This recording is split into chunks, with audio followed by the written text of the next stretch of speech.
My 7-Up Cream Cheese Poundcake is the best in the business, and you guys absolutely love this recipe, so let me show you how to make it. So in a bowl of a stand mixer, I got some sugar and some lemon and lime zest going down while adding in some cream cheese, butter flavor shortening, and butter. We're going to mix that till it becomes white and fluffy, and then we're going to start adding in all those eggs one at a time. Once all your eggs are well combined, we're going to alternate between our 7-Up and our flour mix, remembering to start and end with flour.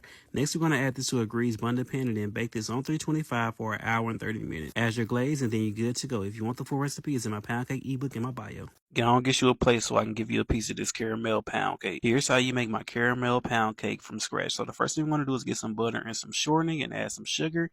We're going to blend it till it becomes white and fluffy, and we're going to add our eggs in one at a time. The full recipe to this cake and caramel will be in the caption below. Now I'm adding in some sifted all-purpose flour, salt, and baking powder.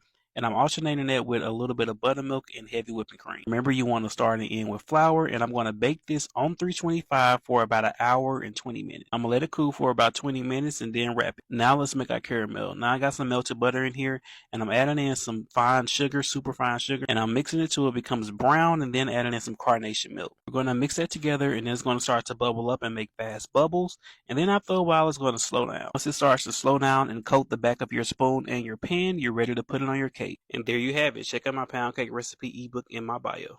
Louisiana Crunch Cake. This is one of the best pound cakes on the planet, and let me teach you how to make it. So the first thing we're going to do is work on that crust. I have some pecans, some coconut, and some butter, and I'm going to blend that in the blender till it makes like a paste. I'm going to take that blended up mixer and add it to a greased pound cake pan. This is the one with the removable bottom. Once that's done, in a separate bowl, I'm going to sift in my flour, my baking powder, and salt. And in another bowl, I'm going to add some sour cream, some milk, and some almond extract. We're going to stir that together, then put that to the side. Now let's work on our pound cake.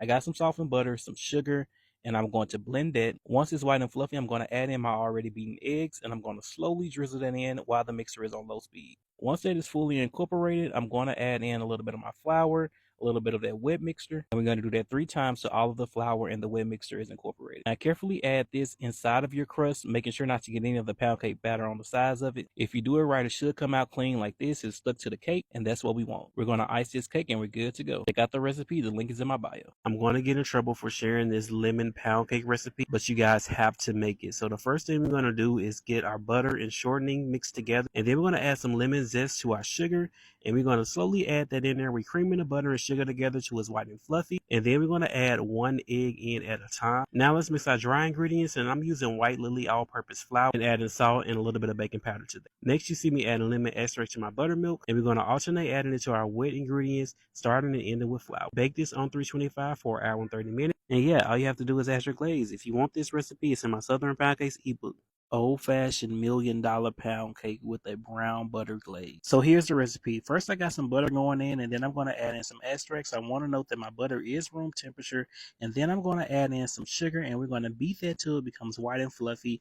You should be able to hold it on the spatula, and it should hold its shape. Now we're ready to start adding in our room temperature eggs one at a time, making sure the yellow is dissolved before you add the next egg. Then you're going to alternate between your flour and your whole milk, and you're going to want to start and end with flour. You're going to make sure it's well combined before adding into a tube pan. This is a pound cake tube pan that's have a removable bottom. You're going to bake this in the oven on 325 for an hour and 30 minutes, and then you're going to add that luscious brown butter glaze. If you want this pound cake recipe, it's in my Southern Pound Cakes ebook. The link will be in my bio. Here's how you make my Oreo pound cake from scratch. First, you're going to need about 25 Oreos, and we're going to separate the cream from the cookie, and we're going to keep that cream to add in later, and we're going to keep those cookie pieces as well. Using a mixer, we're going to combine our cream cheese, butter, and shortening together, and then we're going to add in our sugar, slowly creaming it until it becomes white and pale. After that, we're going to add in our eggs one at a time, along with some vanilla extract. I'm going to add some milk to my cream and then crunch up the Oreo pieces. Then we're going to take some white lily all-purpose flour with some salt and baking powder and sift that into our Oreo pound cake batter. We're going to alternate between the milk and cream and the flour, starting and ending with flour. Last but not least, we're going to fold in our Oreo pieces and bake this on 325 for about an hour and 25 minutes. When it comes out, I'm going to add a glaze and some Oreo pieces, and we're good to go. Make sure you guys check out my pound cake ebook in my bio.